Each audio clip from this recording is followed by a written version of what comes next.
If I turn my speaker on, I can hear you. What about now? Yeah, you're fine. Okay, good. I had to turn my speaker on.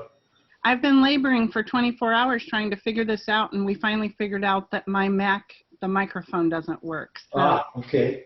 a lot of work went into this. I have your PowerPoint, by the way. Okay, good. I have it up on my screen too. So I'm going to screen share. Okay. And so just, tell me next screen or whatever, okay? Okay. All right. So we've got a little bit, I guess. Yep. Looks like Justin's signing on now. And Director Wiener's I'm here now. Close. Here, I'm going to zap my video. Last time we did this, we had an issue with using up too much bandwidth, didn't we, Justin? The staff had to kind of shut off their videos. Yeah, well, we got really busy. But we're going to try this time to have at least the executive team have the video on. Okay. And I'll turn mine off too, so. Gina, are you recording? Not yet. Okay. So yeah, we'll wait. Yeah, once the meeting starts, you can press record and just do it on the cloud. Yeah, I will. Perfect. So as you can hear me though. I can hear you. That's good. After yesterday's nightmare. Right.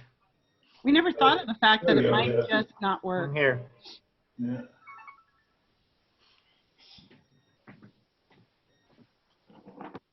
Somebody's texting me. I wonder who. I just texted you to make sure if you were signed on. Yeah, I am. Before I signed on. That's good. Well, it's good. We're all registered as panelists, so that's what we needed to have right now. Good. So it's working as intended. Everybody can see the paneling in my house. I think there's a feature you can have a different background on Zoom. You can, but I tried it yesterday and it was on my laptop, but this one probably would be strong enough for me to do that. And I was playing with it and trying to put our logo on it and everything. It was kind of fun. That can be our next meeting. Okay, I'll work on that. Here's Sasha. So there we go. Is that Director Wiener? Director Wiener, he's ready for the meeting. Oh, I see why he said he wanted to dress up. Okay. This moment of foolishness brought to you by cabinfever.com. How to think outside the box while being always in the box. I had somebody online write, "What did you give up for Lent?" Everything. I thought that was pretty good. Yeah, it's odd that I'm a good Catholic. And you don't get it back either.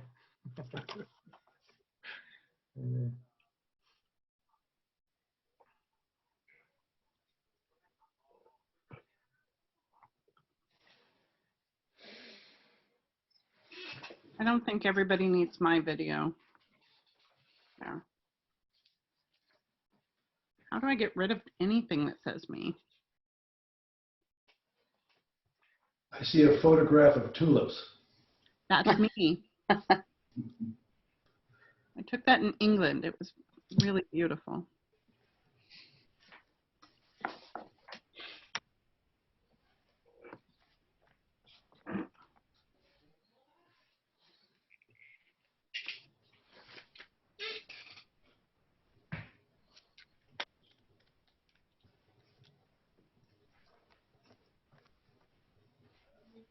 So far, I think you're dressed the best, though, Director. I'm the most appropriately dressed. Definitely. It's the hat that does it. Definitely. You know, a fine hat makes a man. I can see a ton of them behind you in the mirror. I have a whole rack of hats. Yeah, I see that. You don't have hair, you have to have hats. My husband would agree with you. I wore a tie. Okay. Wow. Awesome. You didn't want to be missed. That's right. This video will be on our website shortly after the tomorrow. I have not started recording yet. Well, I know, but it'll still have it. It'll be our. Okay.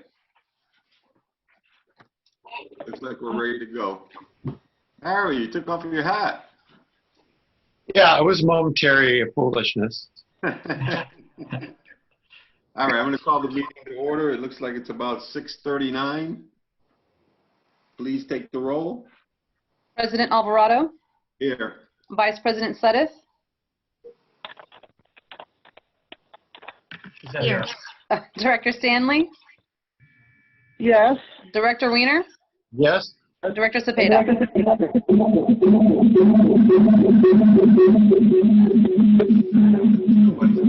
Calling user is, might be that, but I'm here. Okay, gotcha. All right. So we're good. We got a quorum. Yes. Next item, please. Item 1B, Pledge of Allegiance or observation of moment of silence. Okay, Pledge of Allegiance. I pledge allegiance To the flag of the United States States of America. and to the Republic, Which stands One. one nation, under God, Indivisible, with liberty and justice for all. Okay, before we get started, same rules apply as last week. I'm going to call Sherry first, and then go from there. Director Weiner, then Director Cepeda, Vice President Suddeth, and then myself. Okay, so next order, next item, please.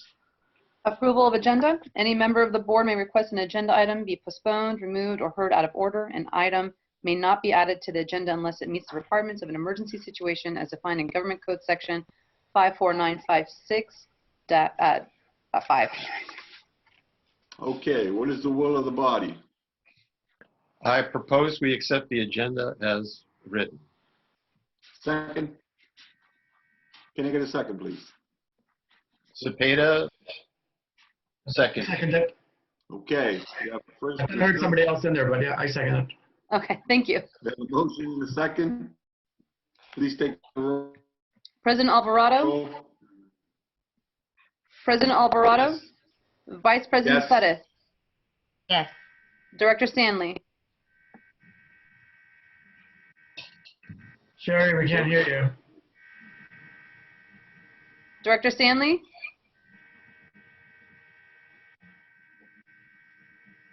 can anybody hear her? Director Stanley? So here's, Director Stanley. She left. She's not on the call anymore. So let's just continue without her. Okay, then I'll just put, all right. I mean, she's here. She's just having technical difficulties, so I don't know how. She was here at the beginning of the meeting. Yeah, you could probably clarify her answer later when she comes back. Okay, then Director Weiner, Yes. Director Cepeda, Yes. motion passes. Next item, please. Item 3, public comments, items not on the agenda. Would you like me to read the entire paragraph, sir? You don't necessarily, it doesn't look like we have anyone from the public here, do we? I haven't received an email, no. No one's in the house. Okay. Next item, please. Item 4, consent calendar. 4A, approve the minutes for the board meeting of March 4th, 2020, the planning committee meeting of January 6th, 2020, and the global warming committee meeting of December 17th, 2019. Okay, what is the will of the body? I move the consent calendar. Second? Second, please. Okay, it's been moved and seconded. Please take the roll. President Alvarado, Yes. Vice President Suddeth, Yes. Director Stanley, still none. Director Weiner, Yes. She said yes. Director Cepeda. Sherry said yes. She texted in. Oh, thank you. She's logged back in as a panelist. Or, yeah, she's back in there, she said. She's on chat. She's on chat, okay. Sure. Thank you. Motion passes. Next item, please. Item 5, information reports. Item 5A, update on West County's wastewater's response to the COVID-19 pandemic. Okay, who's giving us this report? Hello, Chairman Alvarado and members of the board. This is Andrew. I'll give you a brief summary. First, can people hear me properly? Yes. Yes. Yeah. We can hear you. All right, so the summary report is there. I'm not going to cover the entire thing. Just to, first, it was March 4th when the governor first declared the state of emergency, and since then, we've taken a number of actions, including some very early actions to come to you guys on March 18th and get the emergency declaration, as well as the authorization for the general manager to utilize administrative leave as needed. That really made it easier for us to take some of the early actions where we significantly reduced staff. We slowed down the capital projects, and we worked hard to install the social distancing requirements, et cetera. The latest order from the county, which just came out yesterday, makes things a lot more stringent. Yeah, hold on one Hello? second for one second, Andrew. Hold that thought. Yep. I need that music off, please. Thank you very much. Thank you. Go ahead, Andrew. Sorry. Sorry. Okay. The latest order from the county strengthens a lot of these provisions. Particularly, they are really stressing that even essential businesses and those of us that are in the business of essential critical infrastructure continue to minimize our workforce as much as possible, as well as significantly limit the construction projects. And we've taken a fairly conservative, I don't know if it's conservative, I think it's exactly what the order says. Unless the project is not immediately needed, then we should not be having construction activity going on.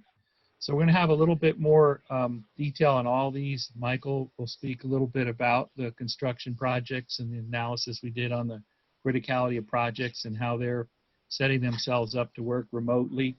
Aaron can talk a little bit about operations at the plant and how we significantly reduced our staff and minimized exposure that way. And then Justin getting us set up like he is here, and the IT protocols, a lot of HR information going out. There's been a huge amount of work and learning curve as we're all trying to come on board in this remote world. So right now, I'll turn that over to Michael if you want to talk a little bit about projects and what's been going on in your department. Okay, let's hold that thought for 1 second, Michael. Does anybody have any questions for Andrew before Michael begins? Sherry? Director Stanley? No. Just said no. Director Wiener? I'm interested in if any staff is approaching their 30 days of admin leave. And has there been any clarity on the distribution of federal financial support during the outbreak? Okay.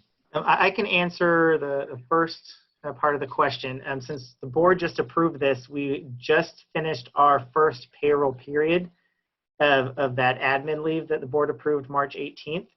So we've gone for a full, a 2 weeks, 80-hour pay period. So as the board approved 30 days, which is approximately 6 weeks worth of paid time, where if an employee is using the full 80 hours, every pay period, it wouldn't run out until, about the end of April. But we're closely monitoring that right now and looking at how that impacts our each payroll period. So that we are rotating shifts. So there will be some employees, they're not going to be 100% off all the time. They may come in and work a few days every pay period.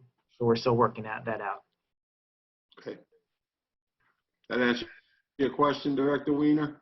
Regarding the how fast people are using their administrative leave. And the other question was, have we figured out how to interface with the feds or the state or the county if there's any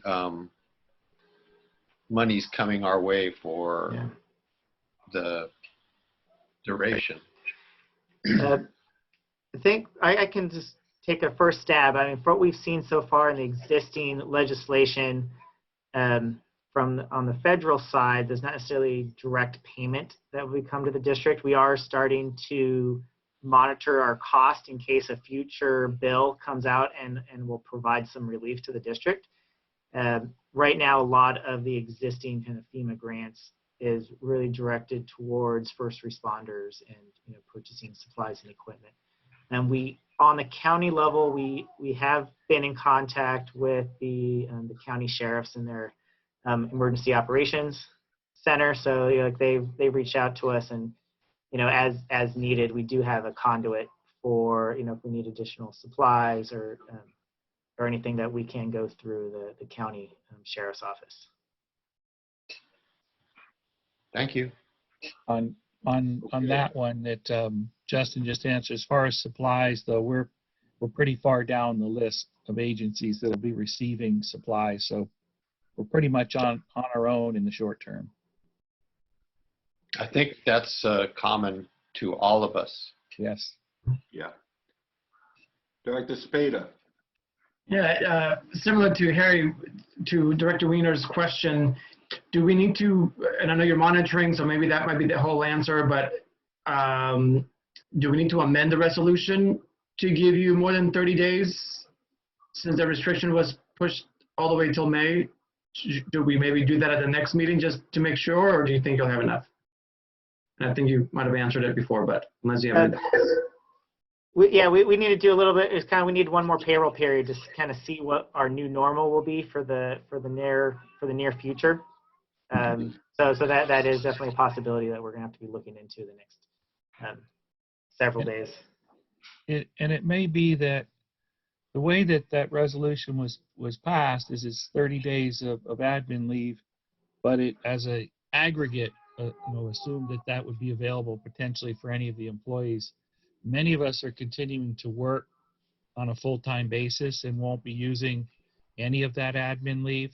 So whether or not we want to say there's an increase in the amount of days an individual could receive, or if the general manager could have some discretion with that aggregate to utilize it as necessary, I think perhaps those are the questions that we could review as well. Okay. And then this is a really great list, so thank you for listing out all the stuff that you've been working on. I just had a question about the wipes clogged pipes. I wanted to see if we can do maybe a Facebook boost. I know that when you first posted it on Facebook a few weeks ago, when this whole thing started, I shared it and people were commenting as well, duh, why would somebody do that? And that's a really good idea. Make sure you don't do that. So I think we can get this momentum to help us in the future. So I don't know if we're able to boost it on Facebook or in any other social media so people can see it and be more aware of it. So that's one. I don't know if we have any funding. I don't know if there's discretion of funding there. And then in regards to funding, CSDA sent an Can you guys hear me? Yes. Yes, we have now. We got Lisa got on. Sorry, I was trying to answer the question. Go for it, Lisa. So we have been using the Facebook boost. I'm not super familiar with it, but I do know that we've been doing that. We also have some new content that we will be updating on Facebook about fog in addition to the wipes. So we are monitoring our website and Facebook, and we are also working to get some information up on Nextdoor so we can use those platforms to make sure that we're getting information out to the community. Oh, perfect. Thank you. Thank you. And Boost will also be able to give us some statistics or some data at the end so we can see how well we did and how many people we reached, et cetera. So thank you for that. And then, as I was saying, for the funding, the CSDA sent an email. I don't know if you guys saw it or not, but they have a survey that they would like the agencies to fill out. They're going to use the results from this survey to go ask the governor for funding for small districts like us. So I don't know if we're able to fill that out or if we already did or if we want to fill it out, but that might help as a group, hopefully be able to get funding from the governor when all this is done. There won't be funding now, it looks like, but there might be funding later, and that's what they're using this survey for. So I don't know if Lisa, have you guys saw it or anyone? We haven't. We've been participating with other agencies in calls, and Andrew was actually on the call today, so I don't know if they mentioned that in the call. I didn't hear that one come up, Lisa. We'll have to take a look for that. Yeah. But we did have a conference call today with managers from all the different wastewater districts around the Bay Area. We're discussing the same thing that we're talking about here, what kind of response, et cetera. And we have been fairly aggressive compared to a number of them in shutting down construction projects, et cetera, which is really the intent, not only the spirit, but the intent of the order. And we're definitely not looking for ways around the order, but ways that we can comply and be part of the solution here. And also, this is going to go on. This isn't going to end on May 3rd. We're going to have issues for longer, and so we're trying to really keep the operations staff separate and minimize the number of people so that eventually, if and when we do have some cases or some exposure, then we're not having to quarantine our entire operations staff. Thank you, Andrew, for that. And I'll forward you the email that I got from CSDA if you want, see if the survey is something we want to fill out or not. So, okay. Yeah, I'm sure. And as Justin mentioned, we already had a plan to track the expenses specifically related to this so that we were in a position, should the opportunity come up to apply for anything, we would be able to easily have those costs available. Okay. Perfect. Thank you. That is it. Is that it? Vice President Sutter? Okay, thank you. Just a couple of comments actually, and a question. So you know, Director Zepeda, we're not considered a small district under CSDA's definition. So most of their grants and programs, they don't consider, and Mick, you can correct me if I'm wrong, but their definition of small district is way smaller than us. We're usually in the middle when it comes to that. So just to let you know. But yeah, I know that you guys have been using Facebook for most of it, but I'm going to tell you that I've been posting it myself on Instagram and Twitter about the no flushable wipes. And it's actually got a lot of people saying it about don't flush the wipes and about East Bay mud, that our water and our wastewater is safe. So, and I couldn't tag us because we're not on there. So I would like to see us on Instagram and Twitter because, well, a lot of people are on that medium and it gets more traction on Instagram and Twitter. So I was able to tag, of course, CSDA and the California Water Resources Board and East Bay Mud, and then it got retweeted. So I would like to see us somehow have some presence there. And then it was also on television. There were quite a few other wastewater districts were on ABC, NBC, and CBS showing what happens when people flush their wipes. So if you did catch it, I'll try and send you some of the links where I saw it. The pipes were backed up. I do have a question about this work from home. Do we have any work from home agreements that we're having people sign? Director, so I can answer that. We are currently working on one. So we essentially, as the emergency, got people working from home as quickly as possible to obey the shelter-in-place order and reduce the contact of employees. So that is something we're working on right now, that each employee would be required to sign and have the expectations of kind of a work remotely agreement. Yeah. Okay. I'm just asking because I know everybody was scrambling when it first came down, but now that it looks like it's going to go at least 30 days. Mm-hmm. If that and dealing with the risk to the technology with phishing and other things like that, I just think it's something we need to be taking into account. That was it. Thank you. Yes.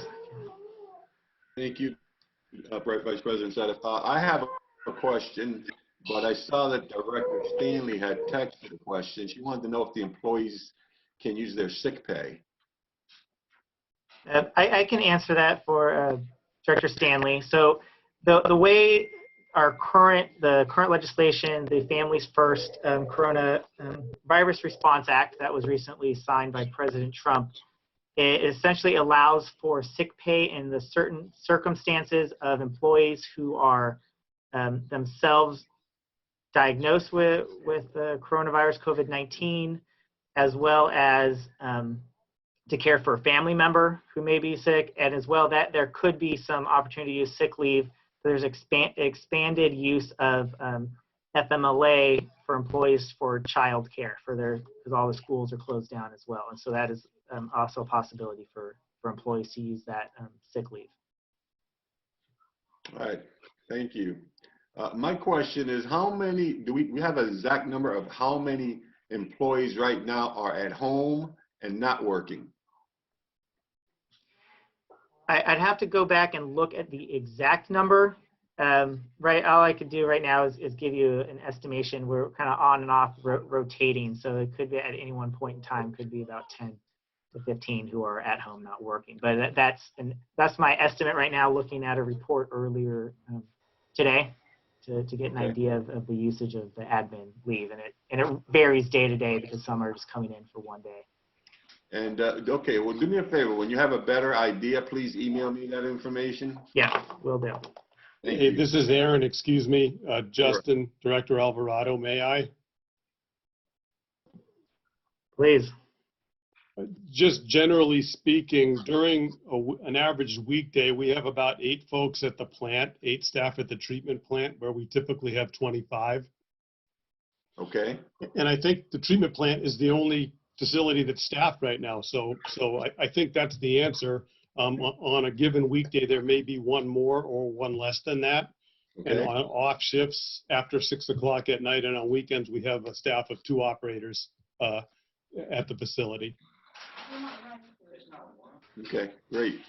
Thanks for the add-in, Aaron. That's all my questions. Can we hear from Michael now?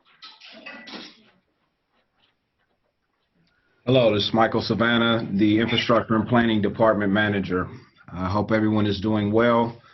In Infrastructure and Planning, we have essentially sent home everyone in the office. CSO is currently on call to respond to emergencies only. They will, in the very near future, start coming in to do some regular maintenance to the vehicles to make sure when we need to respond that we are not in a position where our vehicles are not working. Aside from that, they are at home on call. Our engineering division is working from home and is responding to customer service requests as well as general engineering requests as best they can from home.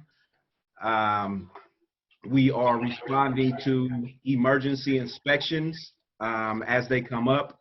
But that is all. We are not issuing any new sewer permits. We did a good job of identifying what sewer permits we needed to close out immediately so that we didn't leave any roadways unsafe with trench plates on them that would potentially cause hazards. We closed that stuff out as soon as the shelter in place started and have not issued any new permits, again, other than our emergency permits needed for public health and safety. We don't currently have a way to collect the fees for those permits, so we're working with Justin and the administrative staff to sort that out. Our capital projects have been, at this point, we're stopping construction on our capital projects, all capital projects that are not deemed critical. We went through today and did an analysis of our capital. Hello? Hello. Okay, I think David's having issues. David, are you back? Yeah. Your computer froze. Looked like your computer had frozen. Is everyone back? Yep. I'm back. Go ahead. Okay. We went through and did a criticality analysis of our capital projects and met as a team this morning of department heads, fleshed that out a bit, and what we ended up determining is that we have one project that needs to continue, and that's the digester project. Everything else we plan on putting on hold until further notice. We've done this in an effort to minimize staff potential exposure as well as public exposure. This does not mean that our capital projects have stalled to a stop, as much as anything that requires public presence or requires in-person meetings has been stopped. Our capital project staff are working from home. They're working remotely. They are continuing planning efforts and design and procurement efforts as it relates to evaluations and assessments of plant processes as well as pipes. And that's what I have. I'm open for any questions that anyone may have at this point. Director Stanley? Okay. Doesn't appear that, oh, she has Director no. Stanley Okay. has no Director question. Weiner? Harry, any questions? I have none. Director Cepeda? I do. Michael, thank you for that update.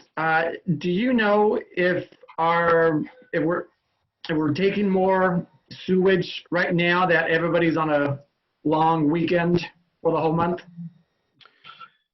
I have no idea, but that would be something that Aaron, I would think, could answer a bit more accurately than me, since he sees the flow that comes into the plant. Yeah, I would just be interested in the intake and how much, what's it doing to our plant, especially during the rainy season right now. It's supposed to be raining this weekend again. Just want to see what, obviously there's going to be more people, but I just want to make sure that our plant is still in good shape for being able to take all that sewage that's throughout the next month. This is Aaron. Would you like me to answer that? Please do. Thanks, Michael. Honorable board members, Aaron from Water Quality and Resource Recovery again. So, I was going to give a little bit of an update next, and I would just say that the plant is running fine, compliance-wise. Our dedicated operations staff, maintenance staff, lab, and everybody has been, great through this thing. To the question specifically, I think our flows are just about where they have been on average for the last several weeks. And I think really what we're looking at is we're probably seeing more residential wastewater sewage coming in, but I think that's offset by business closures. So we're right about where we have been. Okay, thank you for that update. Thank you. And if you don't mind, there's one thing I'd like to add that I left out when I was talking earlier. As we're stopping our capital projects, there will be some impacts to our projects in terms of schedule and cost, and we'll do that level of analysis and figure that stuff out as we move forward. Thank you. Any other questions, Director Cepeda? Nope, that is it. Thank you so much, President. Thank you, Vice President Sutter. You just answered the question about the effect of the capital budgets on the budget. So I'm just looking for that later. Thank you so much. No problem. Good. And I have no further questions. So next speaker, please. I believe that I'm next up in line. So, from the administrative services perspective, really these last 2 weeks have been really focused on the technology front. As it's been apparent that we haven't been set up to completely go remote. That there's only been a couple of employees who actually were ready to go to who were already set up to work remotely. So we've been scrambling to find additional laptops, get them set up, making sure the proper security is in place, because this is we're at risk for phishing and hackers, especially during this time. And so security is definitely a big concern, and so we're working closely with our IT consultant to make sure we have the proper setup and protocols for our staff. And so we've scrambled to go from a handful of people who are ready to work remotely to we have at least additional, probably about 15 now that are set up to work remotely, and we're still adding a couple more involved. Working very closely with staff, looking at who needs to be in the office and when.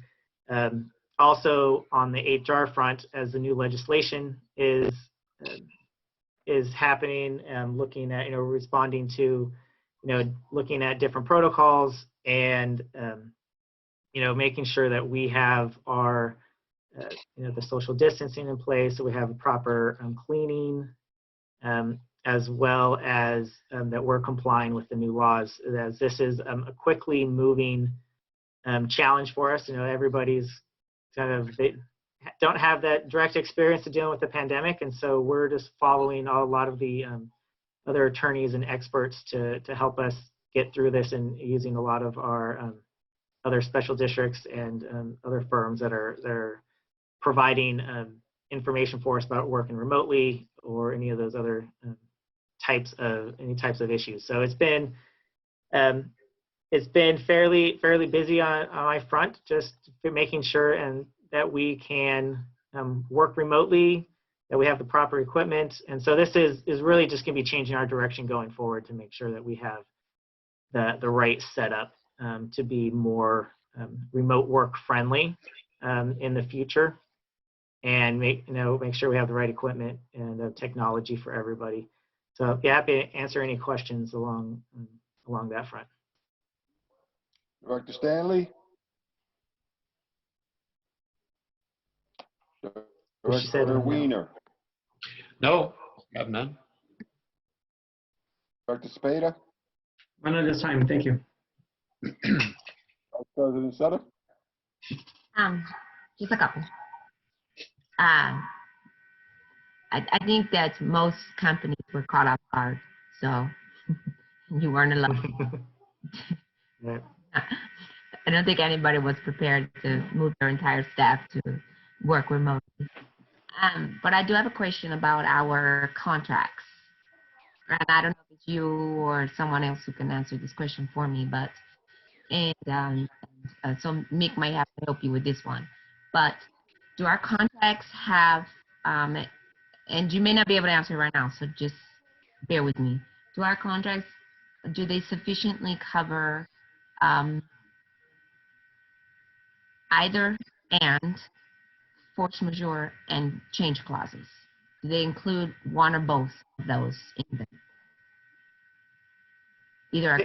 Yeah, I would defer to Mick for that one specifically. And I mean with vendors and with whomever, so that we're sufficiently covered.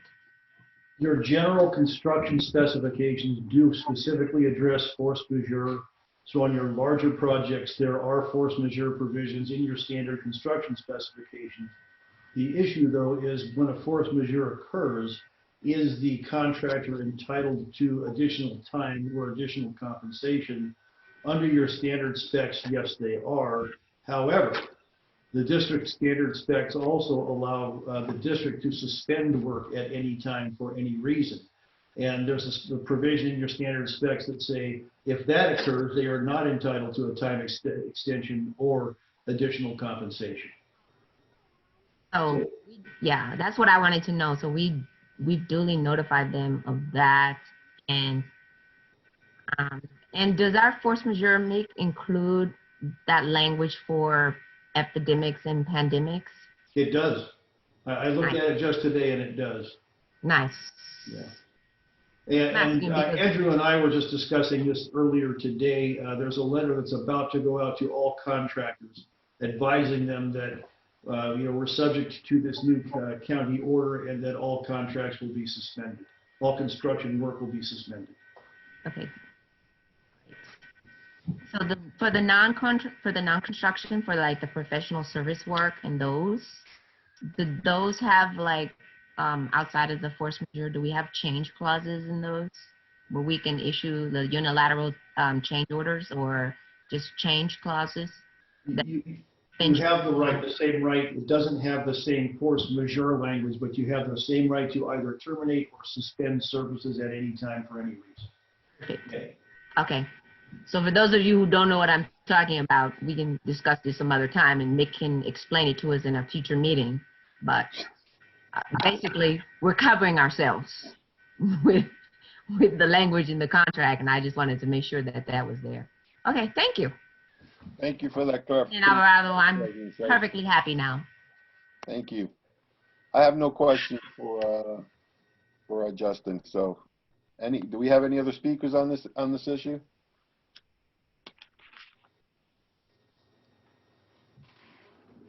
Any other speakers? Going once. It looks like that's it. Okay, so let's go to the next item, please. Item 6, matters from staff, general manager, and attorney. 6A, staff, general manager, attorney comments, communications, reports on issues or matters pertaining to the overall operations of the district. All right. Who wants to go first?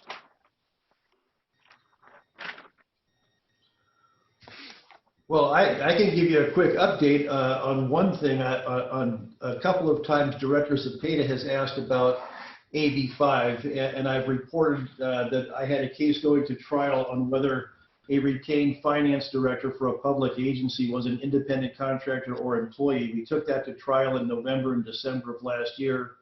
Decision came out yesterday. Judge ruled in our favor on all issues, so we were able to successfully prove that an independently retained finance director was an independent contractor. So there is some hope. CalPERS is very upset by the decision. The next step is it goes before the CalPERS board on June 17th, I think. They will probably force it to a full hearing before the board, and then we're going to go through the court process. So it's a long way from over, but we won the first round entirely. So I just thought you'd find that interesting. Good work. Well, good luck. Thank you. President Alvarado, I believe Lisa was trying to speak. Go ahead, Lisa. But she said, for some reason, no one can hear me, but no comments from the general manager. She doesn't show up on my screen anywhere. Yeah, something's happening. We do have her video. So if you scroll through the pans, she is there on the video. Oh, there she is. There she is. But there is something with with her audio that she got stuck in the attendees and listen only mode. I got her in as a panelist now, but for some reason it's not allowing her to speak, and there's no little mute thing next to her name. So I do not know, but I'm sorry, Lisa. We could hear her earlier. We just can't hear her. Before we could hear her, but now we can't hear her at all. So, but it appears that she wouldn't have anything to say. Correct, Justin? That is correct. She said she has. Well, actually, she just said we do have an additional comment, but I don't know who she's a. Okay, so who is this? The additional comment is for me. I just wanted to give you guys a quick update on Hilltop Green. There's not a whole lot to report, but I understand that since we declared an emergency, we're required to give you an update at every board meeting. All of the construction that was scoped for Hilltop Green emergency has been completed. All of the residents who allowed us to use their property for the construction and emergency repair, their property has been restored to as the condition it was before we started or better. The park has been restored. The creek has been restored. We are, all of the intersections are back in use. The park is back in use. We are currently working on closing out the project, reconciling all of the invoices. As you can imagine, we were moving extremely fast, so there isn't a project budget like there would be on a typically planned project. Some of these things were on-call services, so we're reconciling all of the invoices and preparing closeout documents for the board. We look to have that to you in one of the next 2 or so board meetings. Okay, thank you, Michael.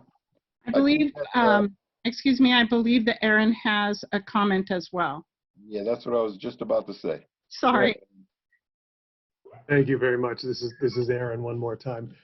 Just one more note from the O&M side that I wanted to share with you. I think everybody on the board and everybody on the call knows that we have a SCADA system that helps us monitor and operate the treatment plant. So today, I just wanted to share that I think for the first time, I'm not 100% sure of that, but for the first time, I've been working with one of our programmer consultants who is responsible for our SCADA support and assistance.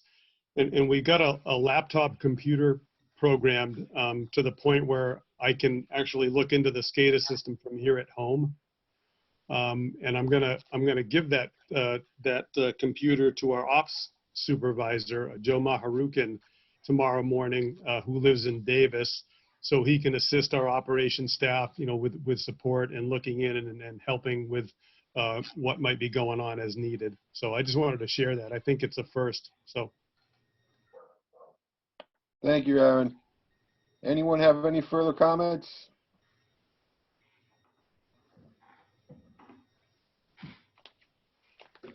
All right, seeing none, let's move on to the next item. Item 6B, presentation by Board Attorney on the Brown Act.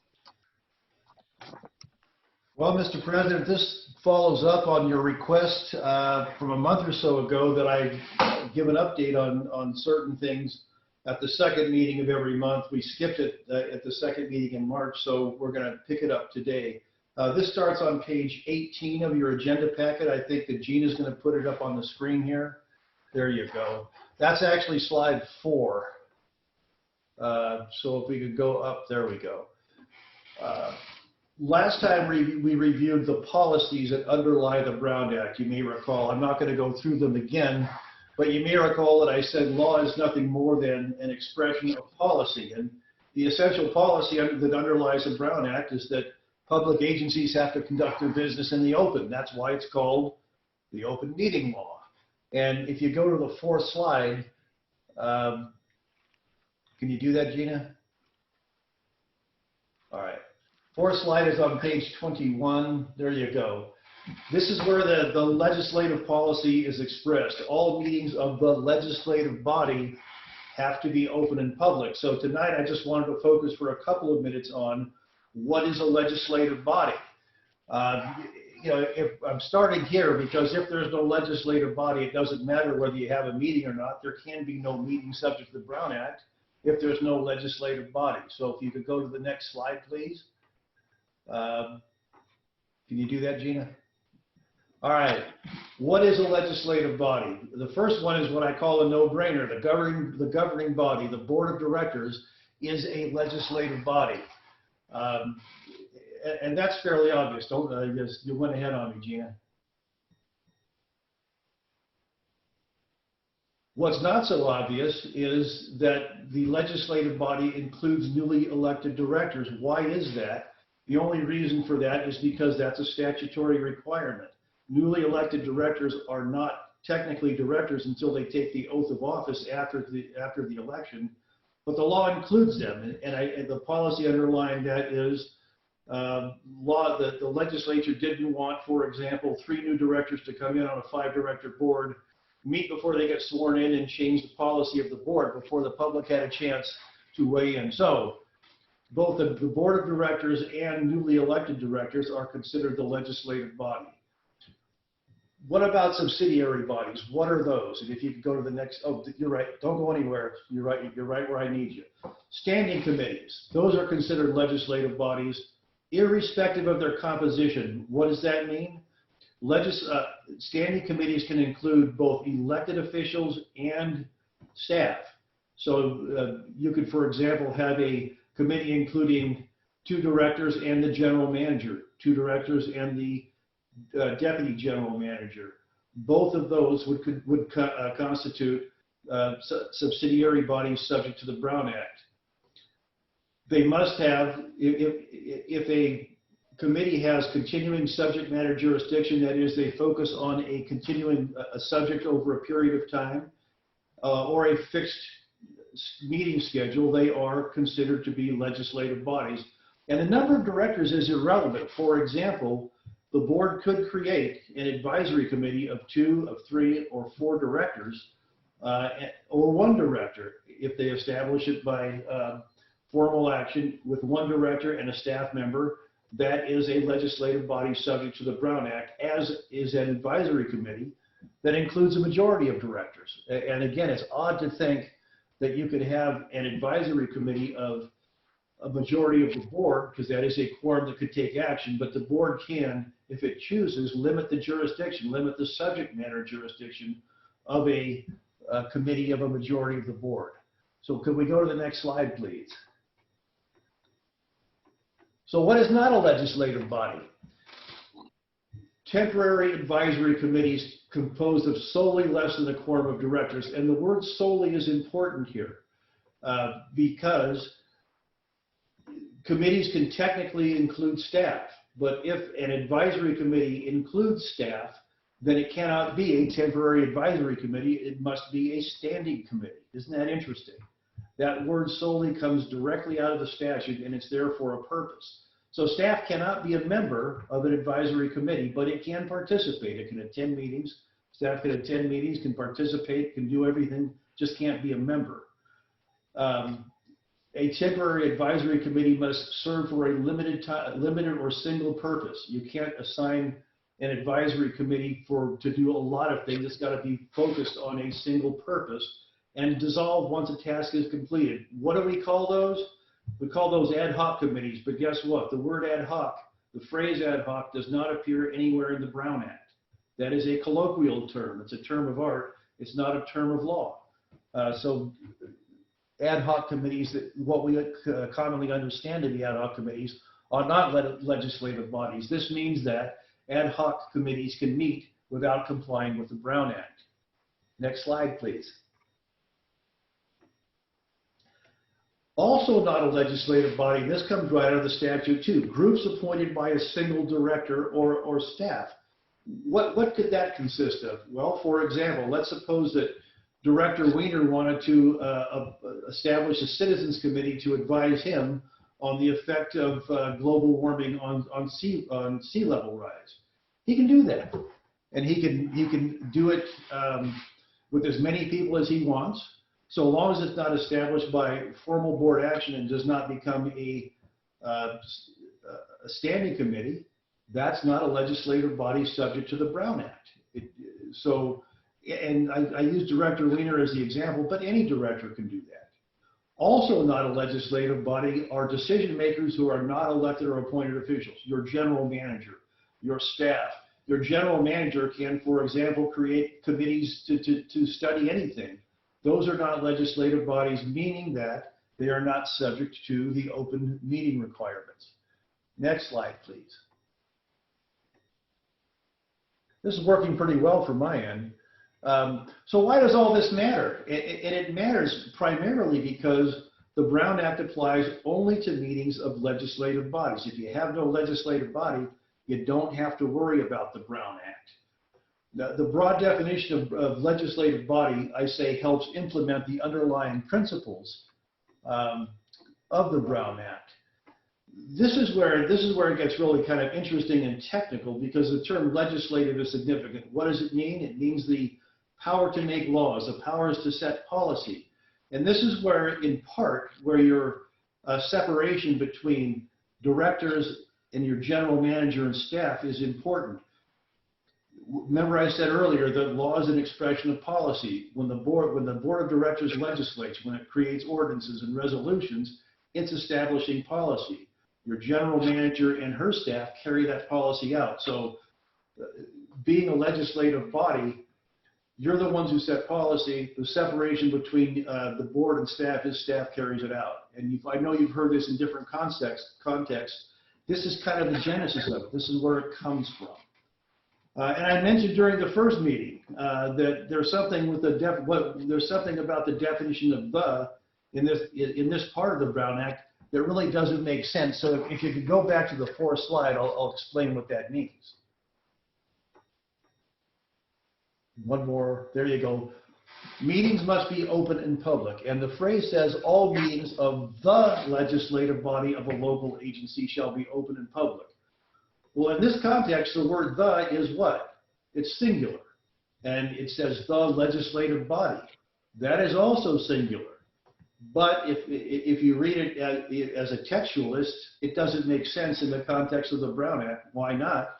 Because we know that you have a board of directors. We know that you have a global warming committee, and we know that you have a planning committee, and all of those are legislative bodies. So when you look at this in the singular, it doesn't make sense, does it? Because you would have to, reading this as a textualist, you'd have to say, so what's the legislative body they're talking about here? This is where the word "the" doesn't mean "the," it means each. All meetings of each legislative body of a local agency. I would say everybody, but then the creative lawyer would say, well, that means everybody meeting at the same time. So you see, as lawyers, when we start interpreting statutes like this, you have to go back to the meaning, to the purpose for which the statute was enacted. The purpose for this statute was to make sure that all meetings of legislative bodies of the agency are conducted openly. So here, the means each. So I'm happy to answer any questions. That ends it for tonight. Okay, anybody have any questions for Mick? We'll start with Director Stanley.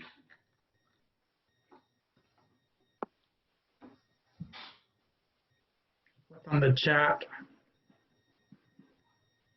See comment. I don't know what see comment means. Yes, but committees do not set policy. See comment, she said. Committees do not set policy. That is correct. Only the board sets policy. Committees are advisory. All right. Director Weiner. Director Stanley says thus not legislative bodies, but I guess the law defines them as legislative bodies. The statute defines them as legislative bodies. That is correct. So I was interested and kind of surprised about the idea that an individual director can create a body that doesn't have the requirements of the Brown Act. It just sounds like an open invitation for conspiracies. Well, it's also an open invitation to involve the public in an issue that's important to you and to them. They can't act on behalf of the agency. All they can do is advise a single director. So they do not fall within the definition of legislative body. Oh, it's just very interesting, and now I guess that means that the MACs, the municipal advisory committees, are set up by individual county electeds. So that would be an example of what you were talking about. I think so. Okay. Well, I learned a lot. Thank you very much, Mick. Dr. Spada? No, this is very good. Thank you. No questions? No question. Okay. Vice President Sutter? Very good. Thank you so much. And I also say good topic, good subject. I look forward to your the next meeting. Okay. President Alvarado, could we have Lisa asked for a clarification question from Mick, if we may ask the question. Absolutely. Yeah, so we want to know, Mick, can you clarify the difference between board policy versus a staff or administrative policy, which are set by the general manager? Yeah, the board tends to set the overall policy, and the policies set by the general manager are intended to implement the board's policy by specific executive direction. So one is kind of an overall policy, the other is an executive policy. And again, I think that's the language of the act supports that. It actually creates a separation between when the board is legislating, that is setting its overall policy, and the general manager is carrying it out. Does that make sense? I can't hear Lisa, so Yeah. she's texting you. Yes. Is there a follow-up question, Justin? No, that was it. Thank you. All right. Unless anybody else has any other further questions, we're going to move on. Next item, please. Item 7, matters from members of the board. 7A, meeting reports. Reports on committee activities, conferences, seminars, and meetings pertaining to the overall operations of the district. Director Stanley says none. Director Weiner? None.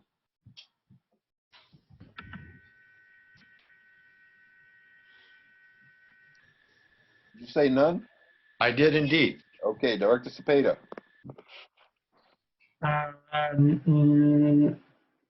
Nothing for me. Thank you. Vice President Sutter? I'm bueno. Good. I'm bueno as well. So next item, please. Item 7B, good of the order, report on events and activities which may be of interest to members of the board and community members. Director Stanley.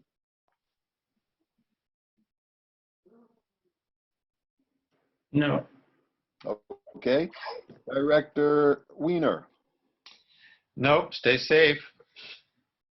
Director Cepeda. Nope, just wash your hands. Vice President Sutter. And sanitize.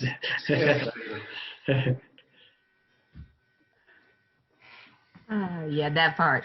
The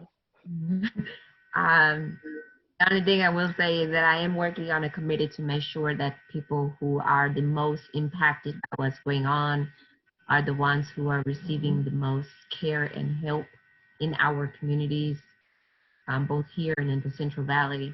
They're getting access to water resources. So if any of you are interested, email me and I'll tell you how you can help. Most of our tribal lands and in our low-income communities. Thank you. Very good. What I would like to say to everybody regarding this crisis is please do not listen to CNN, Fox, without checking out your sources. You know, the CDC is a great, great help. I mean, they really have a lot of information there. And, you know, this paranoia that's being spread by both CNN and Fox and basically, frankly, the media, to me is very disheartening. So I would say to you all, please just check your sources, check your resources, be safe, wash your hands, sanitize, and, you know, for the most part, stay home. Stay home and be safe. Thank you. Thank you. Next item, please. Item 7C, future agenda items, informal observations and inquiries regarding the business of the district or requests for placement of items of interest on a future agenda. Dr. Stanley.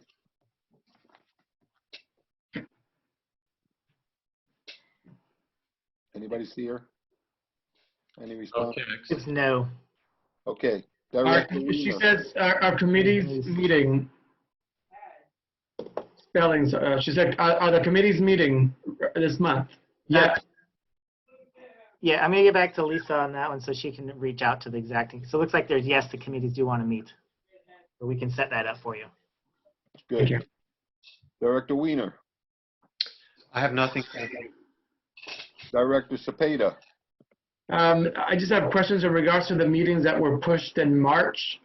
Are we going to continue pushing them all the way until May, or can we start meeting on some of those in April? I believe one of them was a GM evaluation, and I forget what the other ones were without looking at my calendar. But otherwise, we're going to have a bunch of meetings to do in May and in June. And I'm wondering if we can, if we're able to safely over WebEx, over Zoom, start meeting on some of those, so we don't have a bunch of them all of a sudden and to make up whenever this opens up again. And it may not be till June, so we're gonna have to figure out how to meet. And my other question was in regards to, and I don't know what they're called, but the oil canisters that people can put excess oil instead of dumping it down their drain. Justin, I don't know if you remember what they're called. I don't know if it's a future agenda item or not, but I want to see if we can get those out there to the community. Because You mean where they put their used oils like fats and grease from their kitchen? Yeah.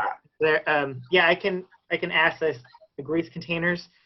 Yes. Yeah, because more people are cooking. I mean, I don't cook. I want to start cooking. I mean, more than cereal.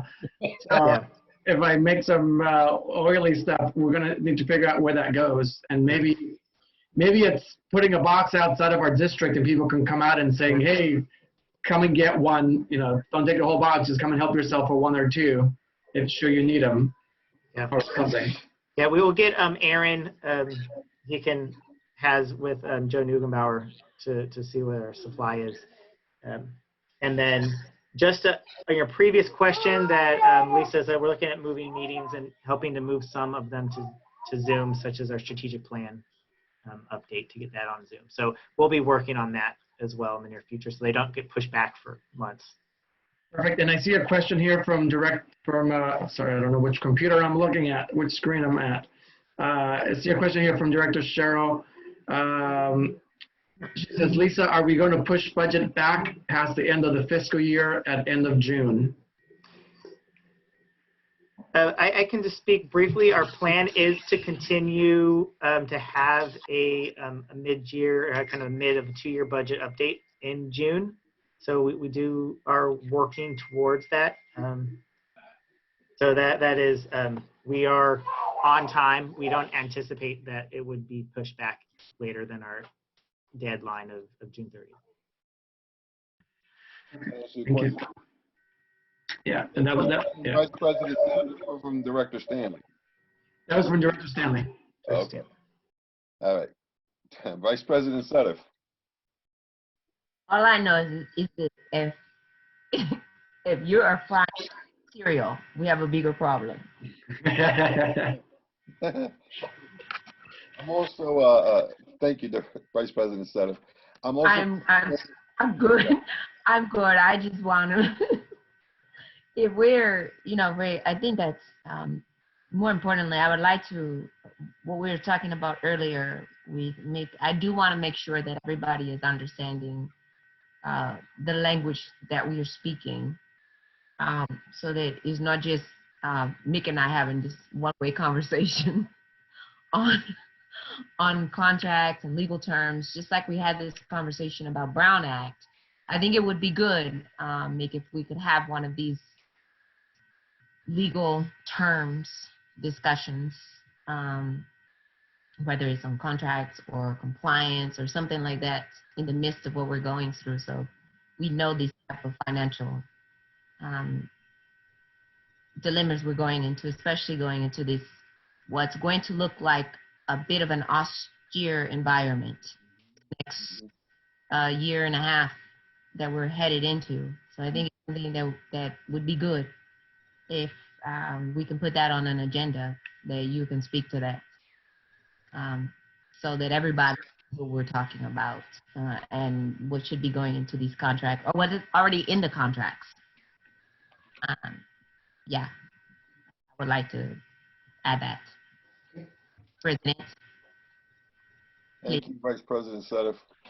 I'm also concerned, as Director Cepeda, about the enormous amount of meetings that we're going to have to catch up on in the later months. So let's try and see what we can do about getting some of these meetings done portably, like we've been doing with our board meetings. So, kind of come back to us with a scenario for those, okay? That would be appreciated.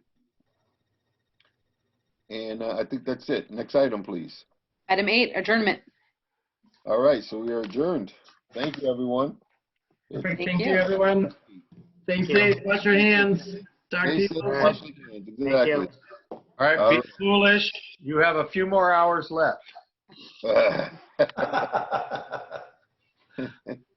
Goodbye. Goodbye. Bye-bye. Thank you. I don't. You.